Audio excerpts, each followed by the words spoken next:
एक गांव में निर्मला अपने दो बच्चों मीनू और मोहित के साथ रहती है। एक दिन वो दोनों बच्चों को मायके जाने के लिए तैयार करती है। मीनू और मोहित, जल्दी जल्दी तैयार हो जाओ। क्या हुआ माँ, हम कहीं जा रहे हैं क्या? अरे तुम भी बुद्धू हो, हर बार भूल जाते हो। इन दिनों में हम हर बार रुस्तमपुर जाते हैं। हाँ, तुम्हारी नानी ने तुम्हारे लिए लड्डू बनाए हैं। मीनू और मोहित तैयार होकर बाहर आ गए। वाह मेरे बच्चों, चलो अब जल्दी से चलते हैं। निर्मला अपने बच्चों को लेकर जा रही थी कि तभी रास्ते में बस खराब हो गई। सभी लोग नीचे उतर गए। माँ, अब हम कैसे जाएंगे? ये बस ठीक नहीं होनी चाहिए। अरे तू पागल है क्या? कैसी कैसी अपशगुन वाली बातें कर रही है। माँ देखो ना, ये जंगल कितना खूबसूरत है, इसीलिए मैं इसमें रहना चाहती हूँ। अपना मुंह बंद कर, ऐसी बातें नहीं करते। कभी कभी बातें सच भी हो जाती हैं। हाँ, सभी लोग परेशान थे क्योंकि बस के ठीक होने के इंतजार में शाम होने को थी और सभी उसका इंतजार कर रहे थे। लेकिन तभी ड्राइवर ने आकर बोला कि सभी यात्री शांति बनाए रखना, बस को ठीक होने में समय लगेगा। अरे हमें घर जाने में देरी हो रही है, हम यहाँ नहीं रुकेंगे, जल्दी से बस ठीक करो। मैं मैकेनिक नहीं हूँ, आप थोड़ा रुक जाइए, मैं जल्दी बस ठीक करा दूंगा। तुमने 2 घंटे से यहाँ खड़ा किया हुआ है, हम तुम्हारी बात नहीं मानेंगे। हमारे पैसे वापस करो, हम जा रहे हैं। सभी लोग ड्राइवर से अपने किराए के दिए हुए पैसे वापस मांगने लगे। ड्राइवर ने सभी को समझाने की बहुत कोशिश की, लेकिन कोई उसकी बात नहीं माना और सभी लोग पैदल ही वहाँ से जाने लगे। थोड़ी दूर आगे जाने पर उन्हें अजीब सा डर लगा। माँ, ये आवाजें कैसी हैं? मुझे लगता है आगे खतरा है, हमें दूसरी दिशा में चलना चाहिए, वहाँ से जरूर कोई छोटा रास्ता होगा। निर्मला अपने बच्चों के साथ दूसरी तरफ चलने लगी, लेकिन तभी उन्हें सामने एक नदी दिखाई दी, जिसे देखकर निर्मला घबरा गई। अरे ये क्या हुआ? मैं तुम्हें गलत रास्ते पर ले आई हूँ, अब दूसरी तरफ जाने में बहुत समय लगेगा। माँ, हमें उस तरफ वापस चलना होगा। अरे मेरी ही बेवकूफी की वजह से हम मुसीबत में फंस गए हैं। चलो अब जल्दी से वापस चलते हैं। निर्मला अपने बच्चों के साथ वापस जाने के लिए मुड़ी, लेकिन तभी उनके सामने 2 लोग रंगा और बिल्ला आ गए। आप लोग कौन हो और हमारा रास्ता क्यों रोक रहे हो? हम यहाँ के राजा हैं। जंगल का राजा तो शेर होता है और आप तो शेर नहीं हो। छोटे बच्चे, तू मुझे आंख दिखाता है, मैं तुझे जिंदा नहीं छोड़ूंगा। तू नहीं जानता कि यहाँ पर कितने लोग जिंदा ही दफन कर दिए। जितने भी लोगों को हमने मारा है, सभी तड़प तड़प कर यहीं मर जाते हैं। देखिए भाई साहब, मैं आप दोनों के आगे हाथ जोड़ती हूँ, मुझे और मेरे बच्चों को वापस जाने दीजिए। हमने आज तक किसी को वापस नहीं जाने दिया। तुम्हारे पास जो भी है चुपचाप मुझे दे दो, वरना सभी जान से जाओगे। निर्मला डर की वजह से अपने पहने हुए गहने उतारने लगी, लेकिन तभी वहाँ बहुत तेज हवा चलने लगी, जिसमें से बहुत डरावनी आवाजें आ रही थीं। सभी ने डरकर चारों तरफ देखा, लेकिन तभी तूफान आया और चारों तरफ से भूत और चुड़ैल दिखाई देने लगे। निर्मला और उसके बच्चों की चीखें निकल रही थी। वो डर की वजह से कांप रहे थे, लेकिन तभी फौजी की वर्दी पहनी हुई थी और वो रंगा और बिल्ला की तरफ बढ़ा। रंगा बिल्ला ने तेजी से भागने की कोशिश की, लेकिन वो ज्यादा बच नहीं सकते थे। तुम यहाँ आने जाने वाले सभी को परेशान करते हो, मैं आज तुम्हें नहीं छोड़ूंगा। नहीं, हमें जाने दो। हम आज के बाद किसी से कुछ नहीं कहेंगे, हमें जाने दो। भूतिया फौजी रंगा और बिल्ला की तरफ बढ़ा और उसने अपने दोनों हाथों से दोनों की गर्दन दबा दी। दोनों की सांस रुकने लगी, दोनों चीखने लगे। तभी निर्मला अपने दोनों बच्चों को लेकर वहाँ से भागी, लेकिन फौजी भी उनके पीछे चलने लगा। तेज तेज भागो, वो इसी ओर आ रहा है। डरो मत, मैं तुम्हें कोई नुकसान नहीं पहुंचाऊंगा, मैं तुम्हारी मदद करने के लिए आया हूँ। बच्चों, तुम उसकी बात का ध्यान मत दो, यहाँ से जल्दी भागो। बच्चे बुरी तरह थक चुके थे, इसीलिए वो अब और तेज नहीं दौड़ सकते थे। वो हाँफ रहे थे, लेकिन उस जंगल में बहुत डरावनी आवाजें आ रही थी, जिसके कारण थकने के बाद भी उनके पैर रुक नहीं रहे थे। फिर फौजी खुद रुक गया और निर्मला भी अपने बच्चों के साथ बस तक पहुंच चुकी थी। तब तक बस भी ठीक हो चुकी थी। उसने देखा तो वो हैरान हो गई, क्योंकि एक भी सवारी वहाँ से गई नहीं थी। अरे तुम अपने बच्चों के साथ कहाँ चली गई थी? हम कब से तुम्हारा इंतजार कर रहे हैं। तुम जानती नहीं हो कि ये कितना खतरनाक जंगल है। अगली बार इसमें मत जाना, वरना तुम्हें बहुत पछताना पड़ेगा। हाँ, अब जल्दी से बस ले चलो, मुझे यहाँ बहुत डर लग रहा है। ड्राइवर ने बस चलाई और सभी को बस स्टैंड पर छोड़ दिया। निर्मला अपने बच्चों के साथ अपने घर चली गई। कुछ दिनों में सब कुछ नॉर्मल हो गया और निर्मला वापस जाने लगी। माँ, हम घर वापस चल रहे हैं। ठीक है, आज हम दूसरे रास्ते से जाएंगे। तुम्हारे पापा भी आज फौज से वापस आ जाएंगे। यस, इस बार पापा मेरे लिए बहुत सारे खिलौने भी लाएंगे। पापा ने वादा किया था। हाँ, मेरे लिए भी बहुत सारी गुड़ियाँ लाएंगे। अब जल्दी चलो, बहुत देर हो रही है। निर्मला और उसके बच्चे इस बार ऑटो से घर जाने लगे। तीनों ऑटो में बैठ गए। उनको घर जाने से ज्यादा अपने पापा के आने की खुशी थी। तभी ऑटो वाले ने ऑटो एक सुनसान जगह में चाय की टपरी की तरफ रोक दिया। वहाँ एक बुजुर्ग आदमी चाय बेच रहा था। ऑटो वाले ने रोककर कहा, मैडम जी, मैं इससे आगे नहीं जाऊंगा। अरे भैया, ऐसे कैसे नहीं जाओगे? मैडम जी, आपको बाईं ओर जाना है और मैं सीधा निकलूंगा। आपने पहले क्यों नहीं बताया? अब मैं अपने छोटे छोटे बच्चों को लेकर कहाँ जाऊंगी? मैं अपने घर कैसे जाऊंगी? देखिए मैडम जी, मुझे सीधे जाना है। मैं आपको छोड़ने नहीं जाऊंगा और आप यहाँ टपरी पर बैठ जाइए। आपको यहाँ कोई दूसरा ऑटो मिल जाएगा। निर्मला अब कर भी क्या सकती थी। वो चुपचाप वहीं बैठ गई। तभी उन्होंने देखा कि पास ही में एक बहुत सुंदर महल है। माँ, मुझे वहाँ जाना है। बेटा, कछु देर में कोई दूसरा ऑटो आ जाएगा। तुम अपने घर चले जाना, इसमें मत जाओ। क्यों काका, इसमें कोई नहीं रहता क्या?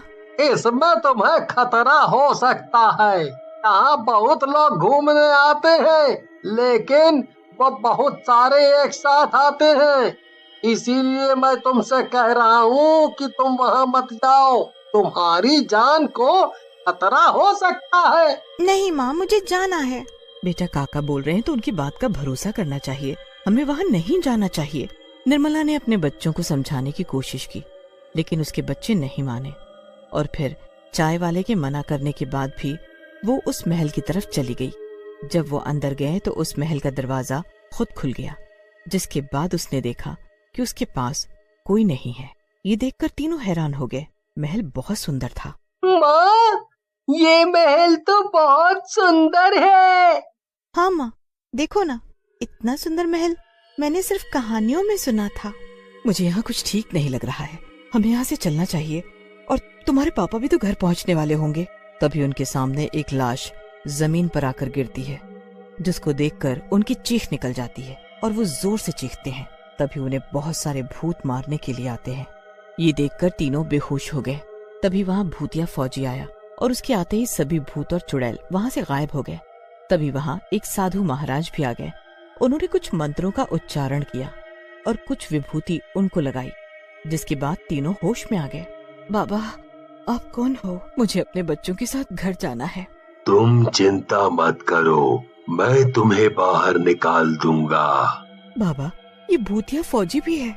नहीं नहीं, तुम इन्हें गलत समझ रही हो। ये फौजी भाई सबकी मदद करते हैं। हाँ, एक हादसे में इनकी मृत्यु हो गई थी, तब से ये सभी लोगों की मदद कर रहे हैं। ये भूत और बुरे लोगों से सबकी मदद करते हैं। मेरा भी एक परिवार था, मेरे भी छोटे छोटे बच्चे थे, लेकिन जब एक दिन मैं छुट्टी पर घर आ रहा था, तभी मेरी मृत्यु हो गई थी। बाद में मेरे परिवार की भी मृत्यु हो गई। ये तो बहुत दुख की बात है। बाबा ने तीनों के लिए ताबीज बनाकर दिए और बाहर छोड़ आए। निर्मला अपने बच्चों के साथ सुरक्षित घर पहुंच गई। माँ, मैं आज के बाद कभी भी कहीं जाने की जिद नहीं करूंगी। कोई बात नहीं मेरे प्यारे बच्चों, अब तुम समझदार हो गए हो। तभी उनके पापा भी घर आए। उन्होंने सारी घटना बताई। सभी ने फौजी का धन्यवाद दिया और भगवान से उसकी आत्मा की मुक्ति के लिए प्रार्थना की और फिर सभी लोग एक साथ मिलकर खुशी खुशी रहने लगे। राधिका अपने पति मोहन के साथ बाइक पर बैठकर जा रही थी। रात का समय था और तभी अचानक से मोहन की बाइक लड़खड़ा जाती है। अरे अरे अरे, ये क्या हुआ? देखते ही देखते मोहन की बाइक गिर जाती है और साथ साथ मोहन और राधिका भी। ओए अम्मा, हाय रे, मेरी कमर, अरे तोड़ डाली रे, कैसा पति है मेरा। अरे मुझसे भी तो पूछ लो मेरा क्या हाल है भाग्यवान। तुम तो ऐसे चिल्ला रही हो जैसे मैंने जानबूझकर तुम्हें गिरा है और मैं मजे में हूँ। एक तो मुझे गिरा दिया, ऊपर से मुझे उठाने के बजाय मुझसे ही कह रहे हो कि मैं आपसे पूछूं। हाँ, पता नहीं आजकल के मर्दों को हो क्या गया है। हाँ, रहने दो, मैं खुद उठ जाऊंगी। और कितनी बार कहा है कि अगर बाइक चलानी नहीं आती तो मत चलाया करो। देखो, गिरा दिया ना मुझे। अरे मुझे बाइक चलानी अच्छे से आती है, लेकिन सड़क पर शायद कुछ पत्थर पड़े थे, इसीलिए हम अचानक से लड़खड़ा कर गिर गए। मुझे ये सब कुछ नहीं सुनना है। एक तो हम ऐसे सुनसान हाईवे पर हैं, ऊपर से अब बाइक भी खराब हो गई और मुझे तो बहुत तेज भूख भी लग रही है। वो तो तुम्हें कब नहीं लगती है भाग्यवान। हाँ, देखो, ज्यादा मत बोलो और मेरे खाने का कुछ इंतजाम करो। मैंने तुम्हें पिछले ही ढाबे पर बोला था कि मुझे बिठाकर कुछ खिला दो, लेकिन तुमने मेरी बात कहाँ सुननी होती है। हाँ हाँ, सब मेरी ही गलती है। अब चलो पैदल ही थोड़ा आगे चलो, क्या पता कोई दूसरा ढाबा मिल जाए, वहाँ खा लेना। सब्र तो करना ही पड़ेगा ना। क्या मतलब? अब इस सुनसान सड़क पर मुझे पैदल भी चलना पड़ेगा क्या? पता नहीं कौन सी घड़ी थी जो मैंने तुमसे शादी कर ली। मेरे पापा सच ही कहते थे कि तुम किसी काम के नहीं। मुझे उनकी बात मानकर उनकी पसंद के लड़के से ही शादी करनी चाहिए थी। तो अभी मैं ये खटारा बाइक पर नहीं बल्कि एक बड़ी सी गाड़ी में घूम रही होती। देखो, चलना है तो चलो, वरना अभी मैं तुम्हें यहीं छोड़कर आगे चला जाऊंगा। फिर अकेले भूखी बैठी रहना यहीं पर अपने पापा को याद करते हुए। अब राधिका कर भी क्या सकती थी। वो मुंह बनाकर मोहन के पीछे पीछे चलने लगती है। थोड़ी देर आगे चलने के बाद मोहन को एक छोटी सी झोपड़ी दिखाई देती है जहाँ पर लाइट जल रही थी और उसके बाहर एक बूढ़ी औरत बैठकर कुछ बना रही थी। अरे अम्मा, क्या बेच रही हो? गरम गरम पकौड़ियाँ हैं, बताओ लगा दूं? बोलो राधिका, यहाँ पकौड़ियाँ मिल रही हैं, खाओगी क्या? ये छोटी मोटी पकौड़ियों से मेरा क्या भला होगा? मुझे तो खाना खाना है। देखो राधिका, अब यहाँ पर जो है सो है। तुम्हें ये खाना हो तो बताओ, वरना फिर पता नहीं ढाबा कितनी और आगे हो। अब अगर तुम्हें वहां तक पैदल ही चलना है, वो भी भूखे पेट, तो फिर तुम्हारी मर्जी। मैं तो चला गर्मा गर्म पकौड़ियाँ खाने। ये बोलकर मोहन उस बूढ़ी औरत को पकौड़ियाँ बनाने के लिए बोल देता है। अम्मा, मेरे लिए तो 1 प्लेट पकौड़ियाँ लगा दो, वो भी हरी चटनी के साथ। और अगर इन मैडम को कुछ खाना होगा तो ये खुद ही बता देंगी। ये पकौड़ियाँ देखने में तो ठीक ठाक ही लग रही हैं। एक काम करो अम्मा, मेरे लिए भी 1 प्लेट लगा ही दो। इतना कहकर राधिका भी मोहन के साथ आकर बैठ जाती है। क्यों, आ गई ना अकल ठिकाने? बड़ी आई थी मेम साहब।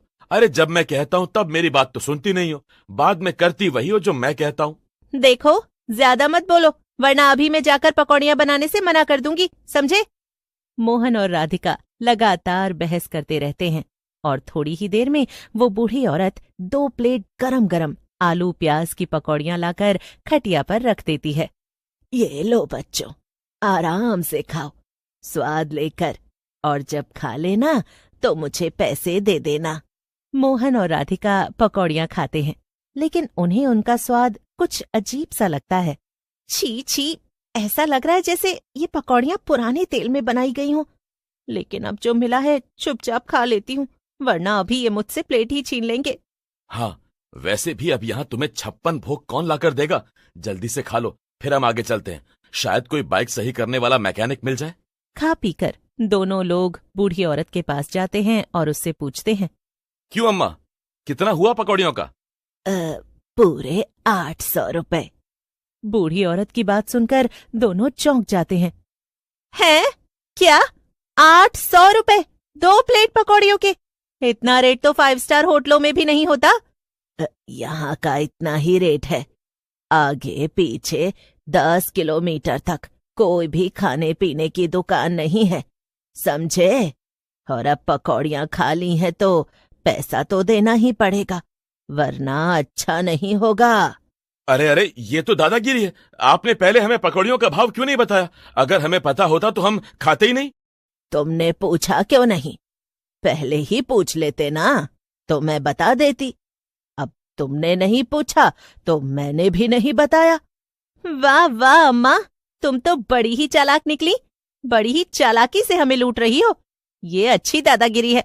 मैंने तो पहले ही मना किया था कि यहाँ मत खाओ। अब भुगतो। देखो, जुबान संभाल कर बात करना। मैंने किसी को नहीं लूटा। पकौड़ियाँ खिलाई हैं तो उसके पैसे ही ले रही हूँ। मुझे तो लगता है कि तुम बेईमान हो। हाँ हाँ, क्यों नहीं। पुराने तेल की पकौड़ियाँ खिलाकर तुमने हम पर बड़ा एहसान कर दिया ना जैसे, और हमें बेईमान कहती हो। बेशरम। देखो, मुझे तुमसे और बहस नहीं करनी।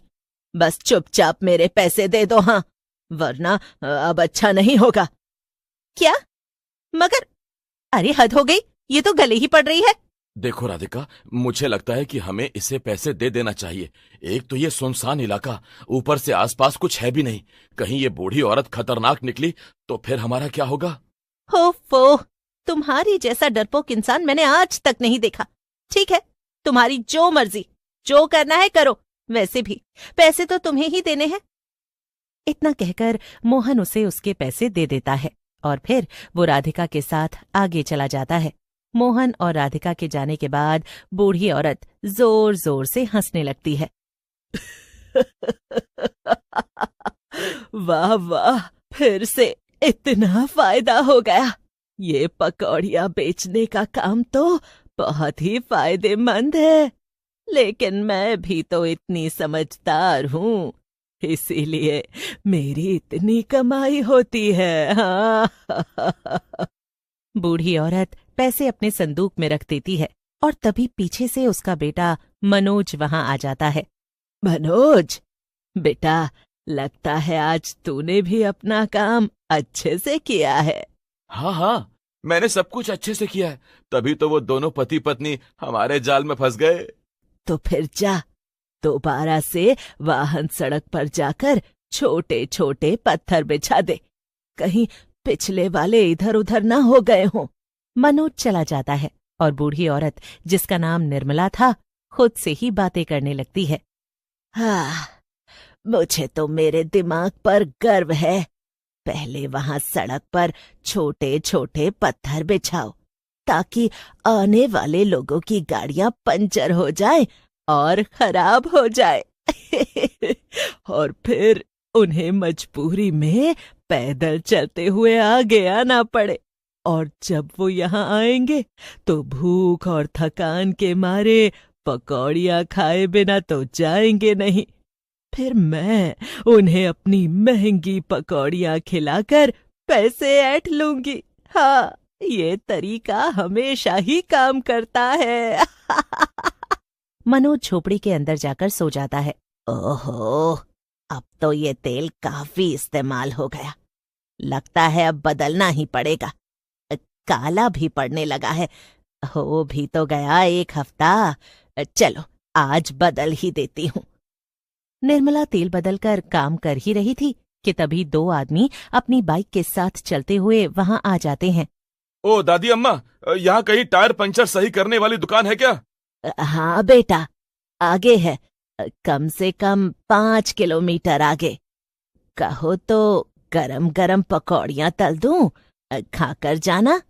लालची बुढ़िया निर्मला फिर से पकौड़ियाँ तलकर उन दोनों आदमियों को देती है, लेकिन जैसे ही पैसे देने की बारी आती है तो वो उनसे कहती है, पूरे 900 रुपए हुए।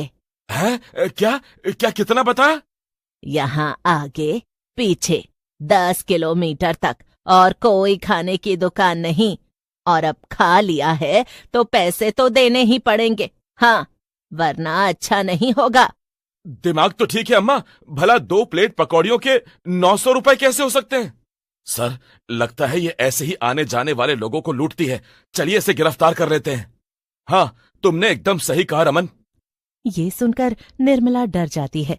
रमन निर्मला के हथकड़ी लगाने लगता है और निर्मला चिल्लाते हुए अपने बेटे को बुलाती है। मनोज हड़बड़ाते हुए नींद से जागकर वहां आता है। मुझे बचाओ मनोज, ये दोनों पुलिस वाले मुझे पकड़ कर ले जा रहे हैं। पुलिस वाले लालची पकौड़े बेचने वाली बुढ़िया और उसके बेटे दोनों को पकड़ कर ले जाते हैं और आखिरकार बुढ़िया को अपने लालच का सबक मिल ही जाता है।